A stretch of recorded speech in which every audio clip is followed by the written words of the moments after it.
Croak, croak, plop. Suben las burbujas, pop, pop, pop. Ranas muy chulas, ribit, ribit. Saltan sin parar. Burbujas y ranas vienen a jugar. La ranita sopla con su popote. Una burbuja grande como un globote. Salta y ríe con emoción y la persigue en su flotador.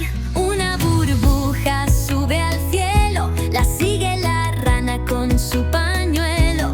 Brinca, gira, da un gran salto y se ríe cuando cae al pasto.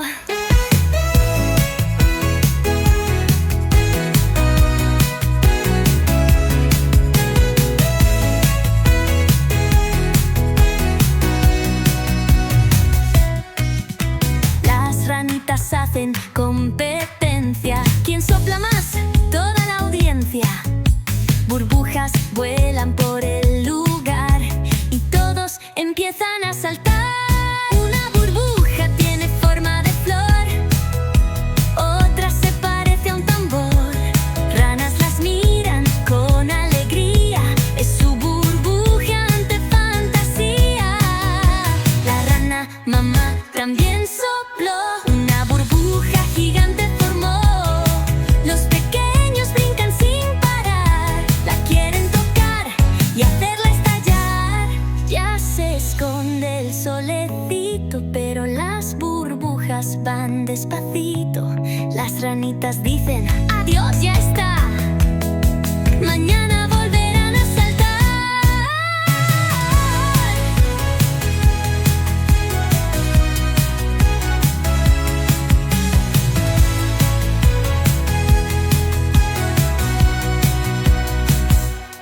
Una burbuja sube al cielo, la sigue la rana con su pañuelo.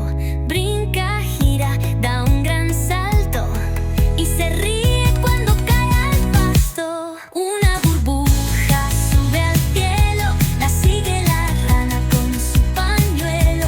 Brinca, gira, da un gran salto y se ríe cuando cae al pasto. Las ranitas hacen competencia. ¿Quién sopla más? Toda la audiencia.